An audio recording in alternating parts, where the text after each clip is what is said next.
Bismillahirrahmanirrahim. Assalamualaikum warahmatullahi wabarakatuh. Pada video ini, kita akan membahas hubungan antara nutrisi dan kesehatan kulit. Mungkin kita sering mendengar bahwa makanan tertentu dapat membuat kulit lebih sehat, lebih cerah, atau lebih glowing. Sebaliknya, ada juga makanan yang sering dianggap dapat memperburuk kondisi kulit. Kulit memang terlihat dari luar, tetapi kesehatan kulit tidak hanya ditentukan oleh apa yang kita aplikasikan pada permukaannya. Tubuh memerlukan energi, protein, asam lemak, vitamin, mineral, dan cairan untuk menjalankan berbagai fungsi normal, termasuk fungsi kulit. Jadi, sejak awal kita perlu memahami satu prinsip penting: what we eat matters, but no single food is a magic solution. Inilah salah satu dasar dari konsep beauty from within.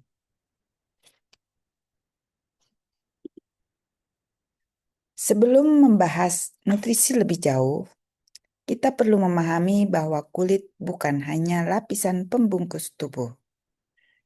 Kulit merupakan organ yang aktif secara metabolik.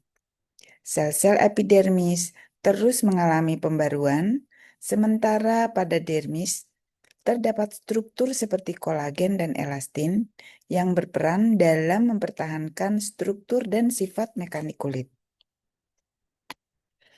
Kulit juga mempunyai fungsi sebagai barrier, yaitu membantu membatasi kehilangan air dan melindungi tubuh dari berbagai faktor lingkungan.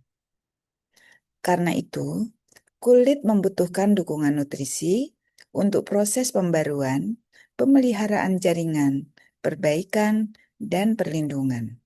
Jadi, ketika kita berbicara tentang nutrisi dan kulit, kita sebenarnya sedang membahas bagaimana tubuh mempertahankan fungsi normal sebuah organ yang aktif. Lalu, apakah pola makan benar-benar memengaruhi kesehatan kulit? Jawabannya, ya. Nutrisi merupakan salah satu faktor penting, tetapi bukan satu-satunya. Kondisi kulit juga dipengaruhi oleh genetik, usia, paparan sinar ultraviolet, lingkungan, dan gaya hidup. Karena itu, kita perlu berhati-hati dengan klaim yang terlalu sederhana. Misalnya, minum ini pasti membuat kulit glowing, atau makan satu bahan tertentu akan mencegah penuaan. Dalam pendekatan beauty from within, yang lebih penting adalah melihat pola konsumsi secara keseluruhan. Apakah pola tersebut menyediakan zat gizi dan senyawa bioaktif yang diperlukan tubuh untuk mendukung fungsi normal kulit? Jadi, fokus kita bukan mencari satu makanan ajaib, tetapi memahami sistem yang lebih menyeluruh. Dua kelompok zat gizi yang sangat penting adalah protein dan lemak. Protein menyediakan asam amino yang digunakan tubuh dalam pembentukan berbagai protein struktural dan proses perbaikan jaringan. Kolagen misalnya, merupakan salah satu protein utama pada matriks dermis. Namun, kita tidak boleh menyederhanakan proses ini. Mengonsumsi satu sumber protein tertentu tidak berarti protein tersebut langsung berubah menjadi kolagen kulit. Tubuh harus mencerna, menyerap, memetabolisme, lalu menggunakan asam amino sesuai kebutuhan. Lemak juga penting, terutama asam lemak esensial dan berbagai lipid yang berperan dalam fungsi skin barrier. Barrier yang baik membantu kulit mempertahankan air dan memberikan perlindungan terhadap lingkungan. Jadi, protein dan lemak bekerja sebagai bagian dari sistem nutrisi yang saling berhubungan, bukan secara terpisah. Selain makronutrien, berbagai mikronutrien juga mempunyai peran penting dalam fungsi kulit. Vitamin A berkaitan dengan pertumbuhan dan diferensiasi sel. Vitamin C berperan dalam sintesis kolagen dan juga mempunyai fungsi antioksidan. Vitamin E merupakan antioksidan larut lemak yang berkontribusi pada sistem perlindungan terhadap stres oksidatif. Vitamin kelompok B berpartisipasi dalam berbagai proses metabolisme sel. Mineral juga penting. Zinc terlibat dalam berbagai fungsi enzimatik dan proses perbaikan jaringan. Selenium merupakan bagian dari sistem antioksidan tubuh, sedangkan koper atau tembaga diperlukan dalam berbagai reaksi enzim yang berkaitan dengan jaringan ikat. Tetapi ada satu prinsip penting, adequacy rather than excess. Artinya, memenuhi kebutuhan lebih penting daripada mengonsumsi sebanyak mungkin. Lebih banyak tidak selalu berarti lebih baik. Bagaimana dengan air? Hidrasi sering menjadi salah satu topik paling populer dalam pembicaraan tentang kecantikan.